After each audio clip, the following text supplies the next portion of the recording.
Það sem fer kannski helst fyrir brjóst á mér hérna hvernig sérstaklega þið í meiri hlutunum á borgarstjóri talið þennan húsnæðisvanda eins og hann sé nánast bara eðlilegur vandi og jafnvel skiljanlegur vandi. En við skulum bara ekki gleyma á hverju þessi vandi til kominn. Það vegna þess að það var sofnað á verðunum í mörg ár og allt of lítið byggt. Þess vegna óx þessi biðlisti og náði yfir 1000 manns á tímabili. Og núna fyrst hann að byrja að gringa á honum. Eins og þetta sé bara eitthvað lögmál og sé dásamlegt, auðvitað það dásamlegt, en þetta hefði aldrei þurft að verða svona alvarlegt. Aldrei. Það var forgangsröðin sem var skökk í mörg ár. Og þetta var látið danga og það var ekki verið raunverulega að horfa á hvert stemdi. Og það ekki í lagi að tala húsnæðisvandan bara eins og hann sé bara eitthvað lögmál hérna í stærsta sveitafélagi landsins. Svo núna í fyrsta sinn, þetta ótrúlegt þegar maður hugsar það, að þá fáum við að fregnir af því að það seljast ekki íbúðir í miðbænum. Lengi vel var rifist hverja einustu íbúð, smá íbúð sem stærri hérna á þessu svæði. Núna eru lúxusíbúðir í miðbænum sem ekki seljast. Og hvað eru allar þessar lúxusíbúðir að gera í miðbænum? Hverjum datt í hug virkilega að halda þessari stefnu áfram að byggja endalaust einhverja lúxusíbúðir sem bara örfá prósenta af þeim sem hér eru hafa efni á eignast. Á meðan biðlistin ennþá í 900 til 1000 manns eftir félagslegu húsnæði. Þannig að það hlýtur að blasa við að það fór eitthvað verulega úrskeiðis hérna síðustu 4 til 8 ár. Allt og lágt hlutfall hefur verið sett í félagslegra íbúðar og óhagnaðardrifinna leigufélaga. Og talandi blöndun, því að það svo mikið verið að segja, já, það blöndun í aðalskipulagi borgarinnar, blöndun fólks, blöndun húsnæðis og alls konar blöndun. En það bara ekki alveg þannig. Ef við skoðum nú bara Fellahverfið, hversu mikil blöndun hefur nú átt sér stað þar? Það mjög mikil einangrun ákveðin að hópa. Félagsleg einangrun, menningarleg einangrun. Hvernig á að vinda ofan af þessu? Og hvað, það einhver verkefni, sem Breiðholtsverkefnið og eitthvað sem nefnt í þessu sambandi, en ég bara á eftir að sjá að þetta verði raunverulega í lagi næstu árin. Síðan finnst mér líka ekki hægt að heyra að það sé að stöðugt að skammast út í ríki og önnur sveitafélög eins og við í Reykjavík höfum eitthvað yfir þessu að segja. Ráði við hvernig þeir í Garðabæ hafa þetta. Við getum jú átt samtöl, alls konar fundi, en eigum við ekki bara að líta hérna í eigin barm og taka ábyrgð og reyna að gera það sem við þó getum gert. Þetta væri fínt ef að önnur sveitafélög tækju við sér líka. En mér finnst allt of mikið verið að skammast út í önnur sveitafélög og ríki standi sig ekki eins og sé verið að fela sig þarna á bakvið. Þessu var bara ekki synd. Það var ekki nægilega byggt. Mér finnst væri bara fínt að heyra það sagt hérna og viðurkennt. Það var eitt sem að mér heyrðist borgarfulltrúi Sigurborg Ósk Haraldsdóttir nefna, mér myndi langa til þess að fá viðbrögð við því, ekki vissum ég heyrði það rétt, bara áhugavert, en hún orðaði eitthvað á þá leið að verslun á jarðhæð væri einhvers konar forréttindi eða lífsgæði. Ég veit ekki alveg ef hún hafi sagt þetta hvað hún á við, verslun á jarðhæð sé einhvers konar lífsgæði. En það væri mjög gott ef að borgarfulltrúi Sigurborg Ósk Haraldsdóttir myndi kannski vilja útskýra þetta ef ég heyrði þetta rétt, það að segja. En umfram allt, húsnæðisvandinn tilkominn vegna þess að var sofið hér á verðinum árum saman og þetta eru stórkostleg mistök sem eftir að taka langan tíma að laga. Prófum bara aðeins að setja okkur í spor þeirra sem eru búin að vera á þessum lista í mörg ár. Sennilega enginn hér inni verið á þessum lista í mörg ár, en það fjöldi mann sem þarna eru búin að vera að bíða í mörg ár og sjá ekki ennþá fram á þann dag sem þau fá bréf eða skeyti þar sem þeim sagt að þeim standi til boða félagslegt húsnæði, heimili til framtíðar. Prófum að setja okkur í þessi spor, þessa bið, árum saman. Sitt í borgarstjórn. Já, ég óskaði eftir að fá umræðu aðkomu okkar í minnihlutanum að fjárhagsáætlun. Spurningin hvernig og með hvaða hætti geta borgarfulltrúar minnihlutans haft áhrif á fjármálastefnu og útdeilingu fjármagns í borginni.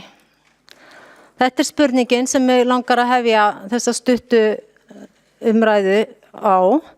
Hvernig eigum við að hafa áhrif eða eru boð á allskyns fjármálafundi sem að okkur svo sannarlega boðið á, bara meira til að sýna okkur hvernig þetta lítur út, hvernig þið í meirihlutanum hafi ákveðið að hafa þetta, án þess að við munum nokkuð tíman á kjörtímabilinu hafa nokkara aðkomu að þessu borði.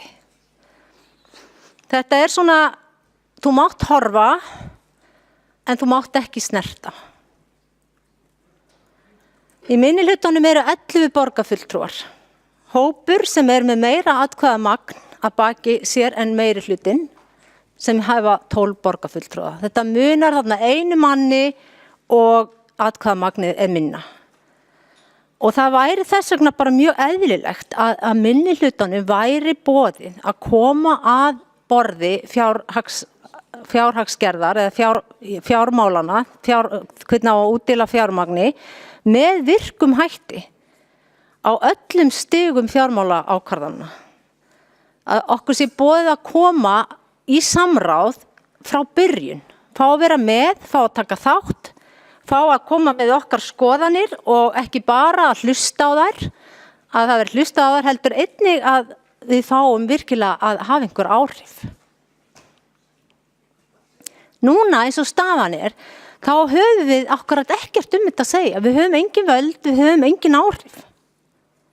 Okkur býðst að komi tillögur og það var alveg þokkalega margar tillögur hérna í desember frá minnihlutanum, en þær fóru allar sömu leið eins og við vitum. Þær voru bara einfaldlega felldar. Undantekningarlaust. Og þá spyr ég, hvernig eigum við í minnihlutanum að sinna okkar hlutverki hérna í borgarstjórn? Til að hafa áhrif þá má skoða að meirihlutinu þetta taki tillögu minnihlutans með opnari huga. Eða fulltrúar okkar tæki þátt í starfshópum fjármál, skiptingu fjármagns og val á verkefnum og tæki þátt í því frá byrjun.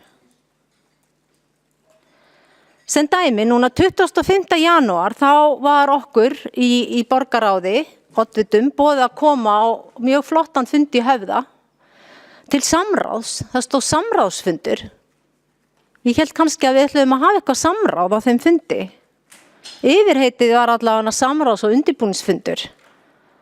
En síðan að sitja í því fallega umhverfi og hlusta á þetta myndarlega fólk tala fjármálin, þá var þetta frekar dapurt, því að ég vissi innra með mér að ég myndi aldrei nokkuð tímann hafa neitt þetta að segja á neinu stigu máls. Ég hugsaði, hvað ég að gera hérna? Af hverju sit ég hérna? Ég upplýði mig svona eins og maður fer á bíó, maður horfir á bíómynd og þú veist að þú stekkur ekkert inn í tjaldið inn í bíómyndun og ferð að leika. Það sannlega jafnmikla líkur á að það gerist eins og við höfum geta haft nokkur áhrif á hvernig útdeiling fjármagns til fólksins í borginni. Þannig að ég upplýði mitt svo ótrúlega sterkt á þessum fundi í Höfða, 25. janúar. Hvað þetta fyrirkomulag í rauninni bara, fáránlegt. Það munar einu manni hérna á minni og meiri hluta. Það meira atkvæðamagn að baki okkur í minni hluta, en við höfum ekkert það að segja hvert krónurnar fara. Við getum ræflað og tuðað og djöflast, eins og við erum að reyna að gera þetta. Við ekki athygli, við eigum að vera með eftirlitsskyldu, aðhald og það aðeins í formi þess að hrópa í eyðimörkinni. Og meðan fólk svona bara, þetta líður hjá. Þannig það alveg sama hvað maður hefur fram að færa, fyrir hvað marga maður hugsanlega að vinna, þá útilokað að hafa áhrif. Ég skynja alveg stundum að einstaka hlustar, einstaka og kannski sérstaklega embættismenn hlusta stundum. Og en það næri ekkert lengra en það. Og það alveg sama hvaða verkefni að ræða. Hvort það fyrir fólki í borginni sem að á sárt að binda og næri ekki endum saman eða einhverja aðra hópa, að þá okkur aldrei boðið neitt með. Þannig að ég vil að þetta verði rætt. Auðvitað væri það gaman ef að þetta myndi vera skoðað, þannig að þessu eitthvað breytt, að við getum eitthvað gert eitthvað saman. Það myndi vera skemmtilegri vinnustaðamenning.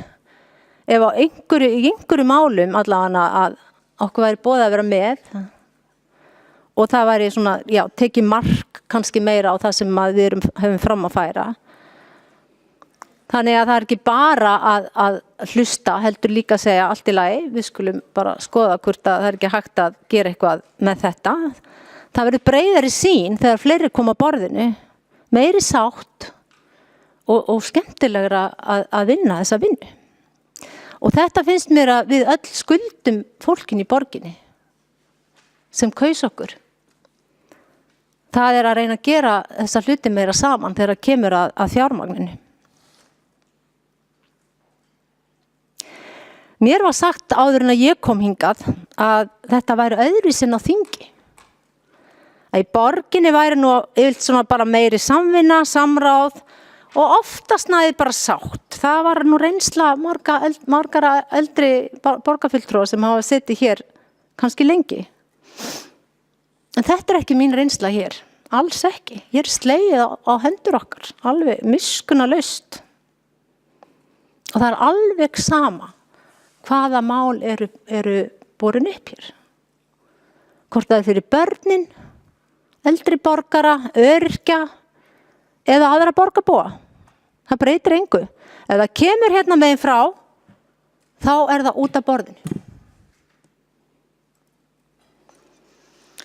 Það vakti hneyksli einhverja hérna megin þegar við köllum okkur stjórnarandstöðu við í minnihlutunum. Ég man eftir því fyrst þegar ég byrjaði hérna. Það fussa og sveigja, stjórnarandstaða. Man talar ekki svoleiðis inn í borginni.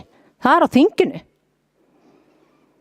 Áttu að vísa því venjulega bara samráð og samvinna. Svo ég spyr, hvar sú samvinna?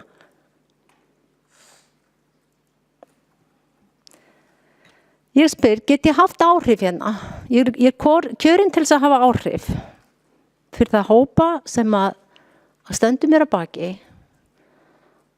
og ég að biðja að það verði skoðað, að bjóða mér og fleirum þetta í minnihlutunum upp á það. Aðhald, já, okkur ætlað að veita aðhald. Við vissulega erum búin að standa okkur vel í því og það má sjá best á braggamálinu. Það var sannarlega aðhald og ég held að það hafi skilað sér.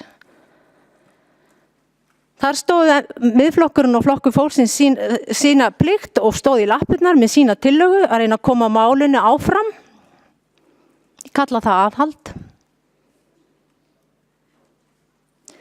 En þegar að verið að sýna okkur hvernig meirihlutin ætlar að útdeila fé úr borgarsjóði á svona fínum fundum, svo lítið hér og svo lítið þar, hvernig á að deila pening til sviðana og annara verkefna, hafa ábendingar okkar að deila mætti fénu hugsanlega með öðrum hætti, þá bara verið orðin út í tómið. Jú, þú farð að tjá þig, eins og ég núna stend hérna að tjá mig. En það ekki lengra. Og ég spyr bara, viljum við hafa þetta svona?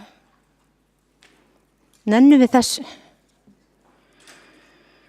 Ég óska eftir umræðum þetta og núna, og ef ekki núna, þá mun ég koma með þetta einhvers staðar aftur.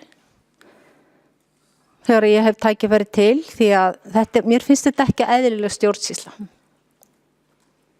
Og ég kalla eftir því sem mér var sagt af mér reyndari og örugglega vitrari einstaklingum að í borginni væri samvinna og samráð og oftast næði bara sátt.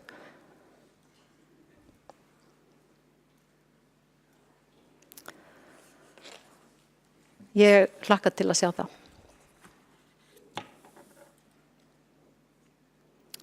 Ég vil fá einhverja aðkomu að fjárhagsáætlunum með hvað hætti skattpeningum borgarna deilt út og ég væri ekki hérna nema að því að það ákveðin hópur í borginni sem treysti mér til þess að koma og flytja þeirra mál hér. Og ég óska eftir að fá að vera boðin að því borði á fyrstu stigum.